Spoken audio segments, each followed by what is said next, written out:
Bienvenue à tous à cette ultime production hebdomadaire de votre émission Planète Facebook. Grâce à nos chers Facebookers, aucune analyse sur l'actualité ne pourra nous échapper. Eh bien, commençons cette édition avec la page Facebook de RFI qui, dans sa une, s'intéresse au Kenya en indiquant que Interpol est à la recherche de Samantha Lutz White, dite la veuve blanche. RFI dit que ce n'est pas la première fois que ce nom circule dans une affaire de terrorisme au Kenya.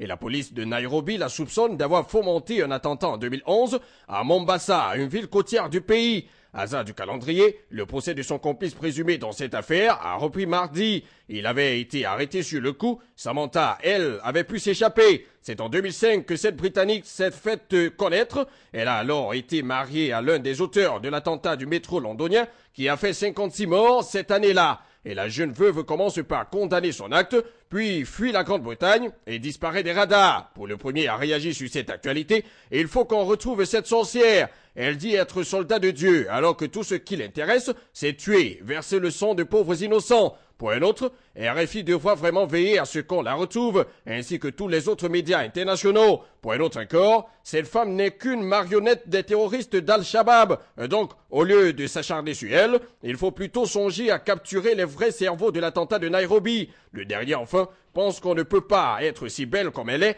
et commettre un tel crime. J'ai envie de croire que c'est faux, dit-il.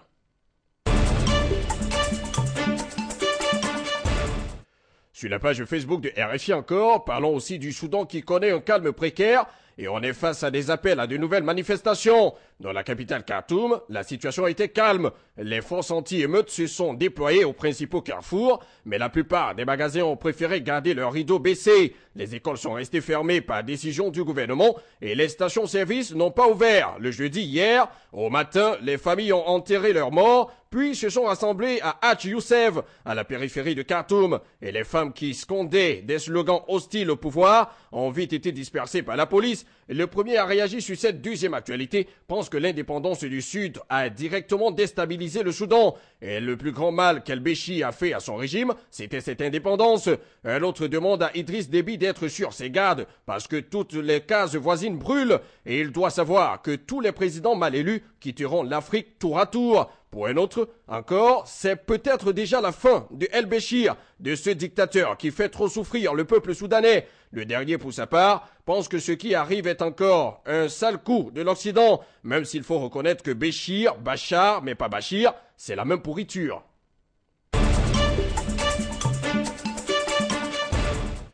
Sur la page Facebook de RFI toujours, parlons à présent du Qatar qui est accusé d'esclavagisme sur les chantiers du Mondial 2022.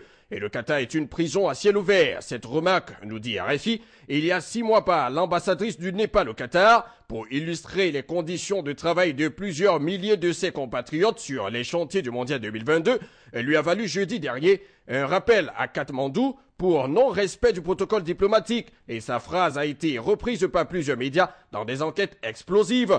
On y retrouve une longue liste d'abus graves des employeurs à l'encontre de la main-d'œuvre bon marché, dont les Népalais représentent 40%.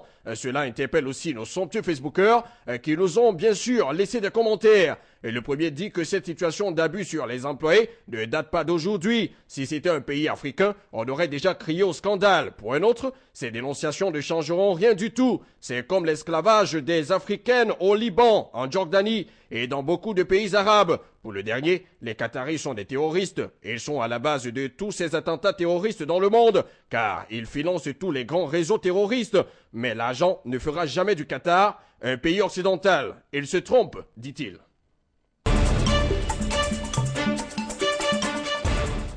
Et terminons cette édition avec la page Facebook de France 24 qui nous dit qu'après des semaines d'intenses tractations, les États-Unis et la Russie se sont accordés hier jeudi 26 septembre sur le projet de résolution du Conseil de sécurité des Nations Unies demandant à la Syrie de renoncer à son arsenal chimique sans pouvoir autant lier cette demande à la menace d'une intervention militaire. Cette résolution pourrait être adoptée ce vendredi soir, constituant ainsi une poussée diplomatique majeure. Et depuis le début du conflit syrien en mars 2011, le Conseil de sécurité n'a jamais réussi à se mettre d'accord sur un texte, Moscou et Pékin ayant opposé déposé leur veto à 3 reprises sur cette dernière actualité. Et le premier à s'exprimer dit que l'ONU, c'est du n'importe quoi. Désarmer Israël serait une très bonne chose.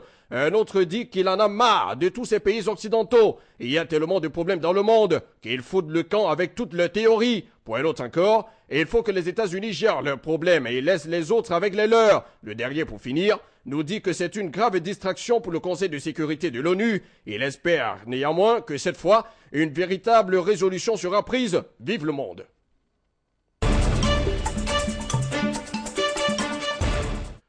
Et voilà, c'est tout pour cette ultime production de Planète Facebook. Rendez-vous sur le www.afriquemedia.tv ou encore sur l'autre page Facebook Afrique Media. Et rassurez-vous, comme toujours, grâce à nos chers Facebookers, aucune analyse sur l'actualité ne pourra nous échapper. Que Dieu protège le monde. À bientôt sur Planète Facebook.